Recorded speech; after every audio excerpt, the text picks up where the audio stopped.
Oh, this is interesting. Oh, this is interesting indeed, and my glasses are semi-dirty, but I'm hoping that it's okay. I've been looking at my microphone as if I want to record something, so I'm going to record something.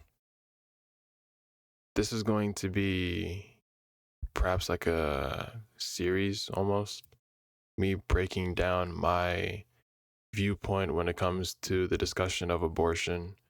I've had my fair share of discussions. I think I have broadly summed up an idea of the different arguments when it comes down to abortion regarding the fetus. Making my stance quite clear, I think abortion is rational and permissible until the third trimester. It's not inherently sentient related. It's more of a possession claim. And what I mean by possession, and walk with me here, I'm still new to my stance and I'm learning it, tiptoeing around it for now. I mean possession by host. And what I mean by host is a functional gatekeeper that has environmental authority. Us. And what I mean by environmental authority or functional gatekeeper of what? It's the body. I think people sonify the body when the body isn't the person. It's this essence that resides within it, this essence that I call the host. Now I know that host can be a misconstrued ideology. Um, I'm making that clear now that when I say host, I'm referring to what people may refer to as consciousness, like the conscious entity. The host is an entity. Now, that's important for the sole fact that we value consent. Most value consent. And I believe it's rational if you do, and irrational if you don't. I say it's irrational because we can look at psychological states of minds whenever individuals have an action done to them that's unconsensual.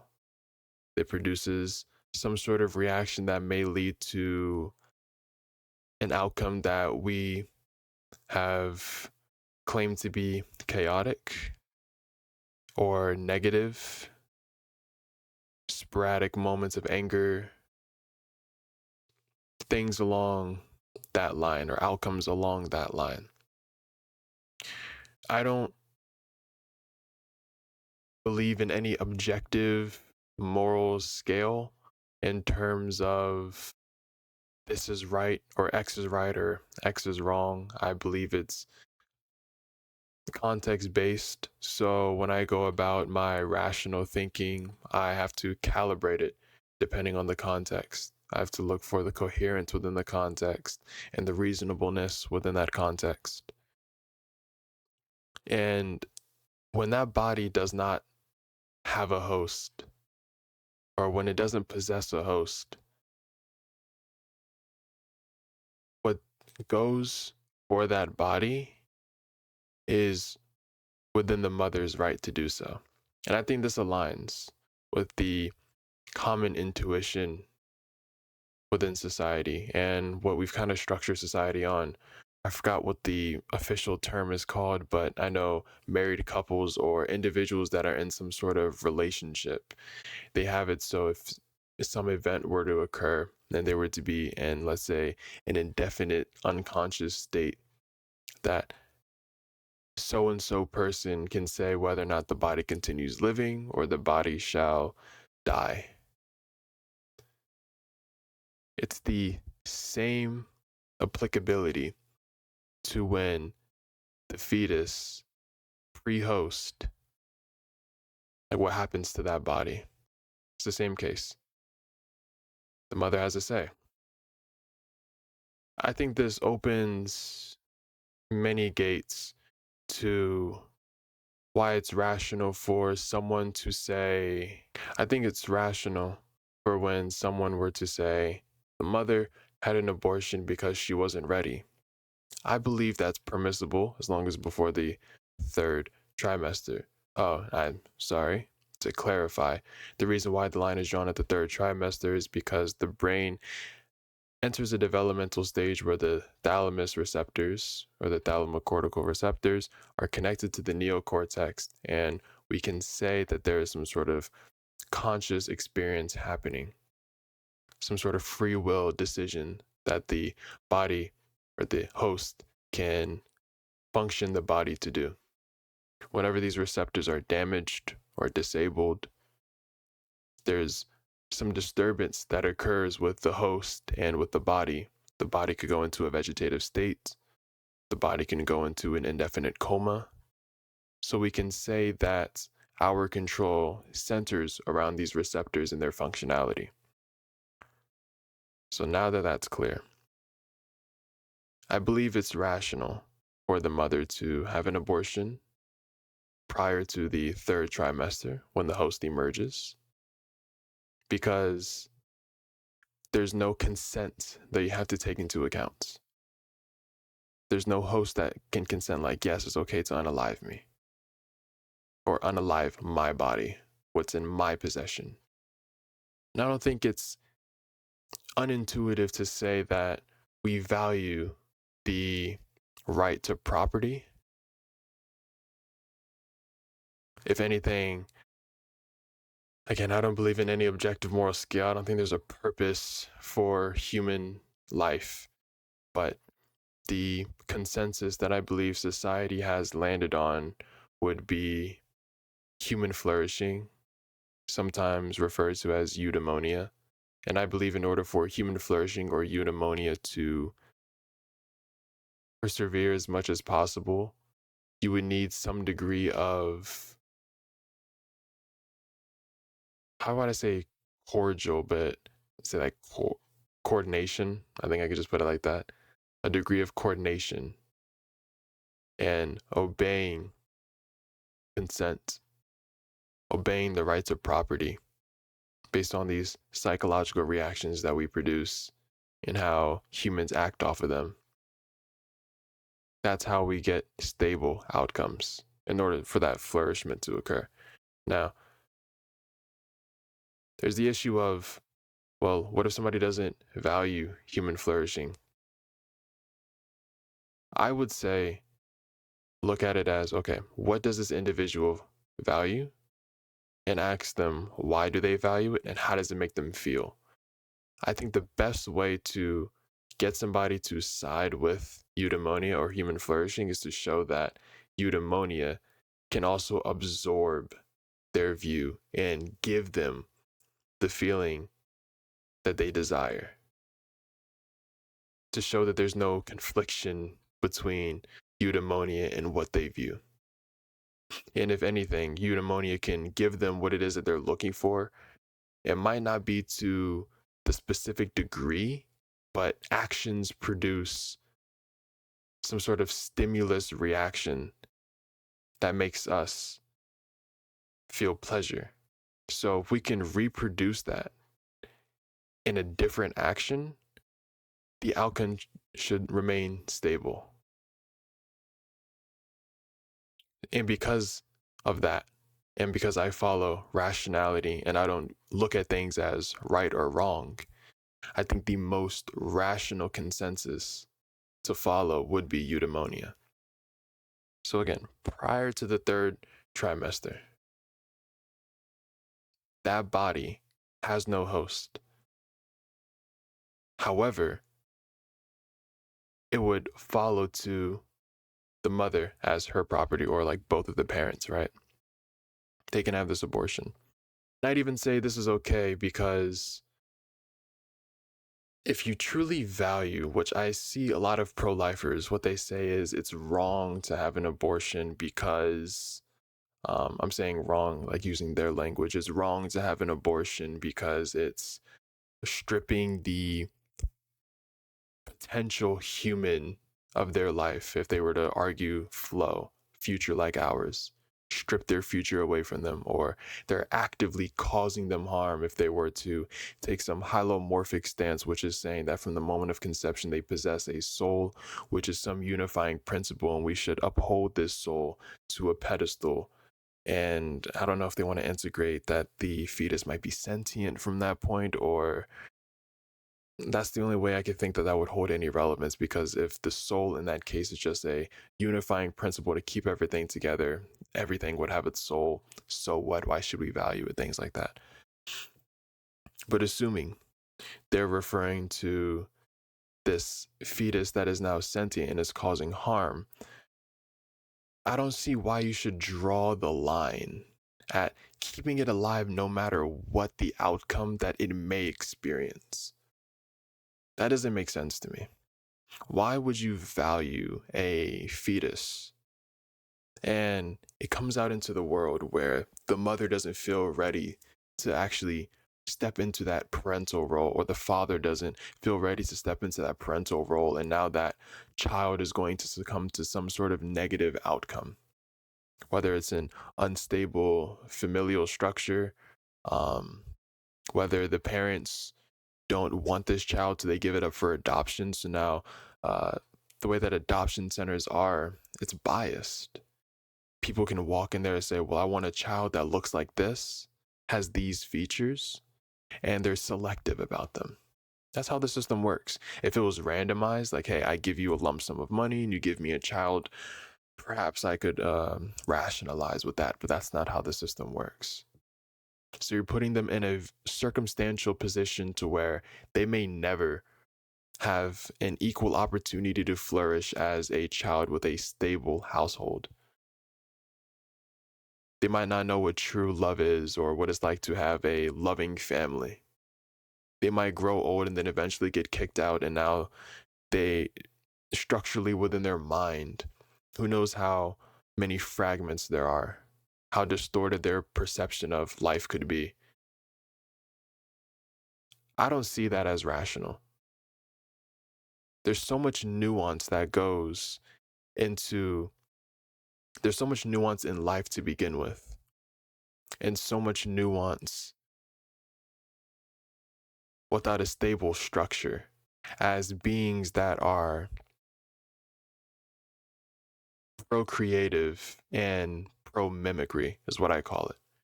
We mimic. You see someone, I don't know, a baby might see their parent walk to the table to get what they want, and the baby sees something at X destination that they want. So then they might try to mimic the action of walking. They might mimic the action of talking to communicate it. It's within our nature to be like this. We procreate. We observe, we mimic, we develop. To put a being like that in an unstable environment doesn't make sense to me, because we know the outcomes that could possibly stem. It could make them depressed at a young age, make them want to take their life, might make them a serial killer, might leave them in a state of mind that majority of society would say we ought to help remove this state of mind as much as possible from individuals, things like that. So I'm looking at it as, if we can pull the plug before it's too late, why is that not a reasonable or rational decision to do?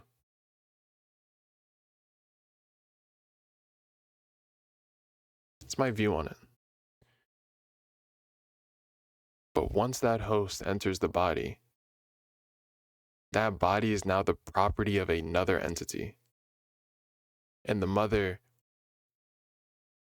it would be irrational for her to act unconsensually on something that is not hers. Anybody. It's irrational for anybody to act on property that does not belong to them unconsensually. Now, there's like more nuance that goes into, like, with this host now existing, But again, I'll save that for later parts whenever I can truly flush it out and solidify it within my mind so that I can communicate it. But this is the rundown that I have for you now. Just like a brief overview, not to overload or overstimulate anybody with information. And even if I did know it, I think I would still leave it here just as like a little foundation for individuals to let simmer.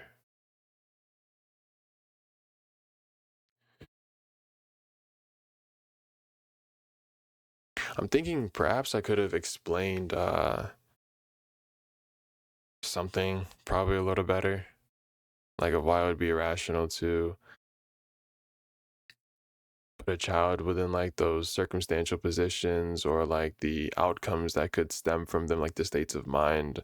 I don't know. I was just trying to dig in some dig in some bag. It doesn't have to go to some extreme of like, yeah, they're like a serial killer, but like depression is something that is quite common within society. Single parent homes is also shown to produce some sort of negative outcome. It's not like drastic, I would say, in terms of like a serial killer, but perhaps of how the child perceives other individuals, how they treat other individuals, or if the parents aren't in a stable mindset, how their actions would be solidified within the child's mind. Again, the child being like hyper analytical, learning these behavioral patterns, these mannerisms. You would say that the parents are immature and not suited to be parents. They're too young, however you want to put it. So even in states of financial cases where this child is going to be raised in a state of poverty, the whole point of like arguments or stances such as flow or valuing this child is so that they can have the most maximized probability of having a successful or satisfying future or satisfying opportunity to flourish. More probable opportunity to flourish is how I should have said it. So why allow it to be born in these circumstances when you have the chance to put a halt on the process? And realizing that you're in that position and you're not ready to have the child, or you feel as if you can't give this child the necessary attention and care needed, I think it's reasonable for them to have an abortion. And all these individuals that say it's not, you say it's not, you're willing to declare it's not, but then don't do anything to help the child, nor the parents. You say, oh, but there's programs, but they're most likely not contributing to the programs. And if they are, that's a lot of people that would need support by that program. However, we don't have to worry about that because, again, my view says there's nothing irrational with having an abortion prior to the third trimester, prior to the body possessing a host. And I will get into that. We're going to dive more into that nuance. But again, this was just me blowing dust off of some book or some surface level, or like finding fossils or something. I don't know. It's like how my brain's putting it together. But I wanted to record something. I'm hoping that the glare wasn't directly in my. Oh, it for sure was. If I'm looking right here, yes, it was in my glasses. Oh. What do you know? Anywho, see you in why am I going to say part 7? There's no way there's 7 parts to this, but I believe it. See you next Sunday.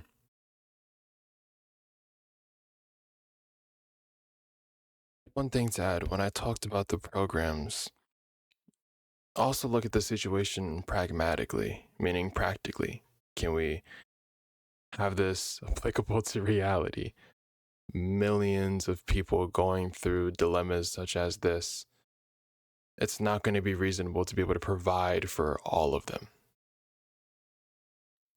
However, what you can do is provide them with this clarity that it's okay to have an abortion. I think that's pragmatic. But then you could say, but that's like same situation, but just getting all of these abortions. It's more feasible. Finances nowadays are already difficult enough to sustain one's own life. Most people have to work two, maybe more jobs, or just one job that costs them countless hours or a huge portion of their attention just to sustain themselves. So you're saying work a job like that and then also feed into programs to sustain individuals who will also have to work two, maybe more jobs or one hardcore job to keep themselves, bro. I don't see that being rational or reasonable. Definitely should have mentioned the pragmatic aspect of it earlier, but now is better than ever. What's the saying? Um, Better late than never.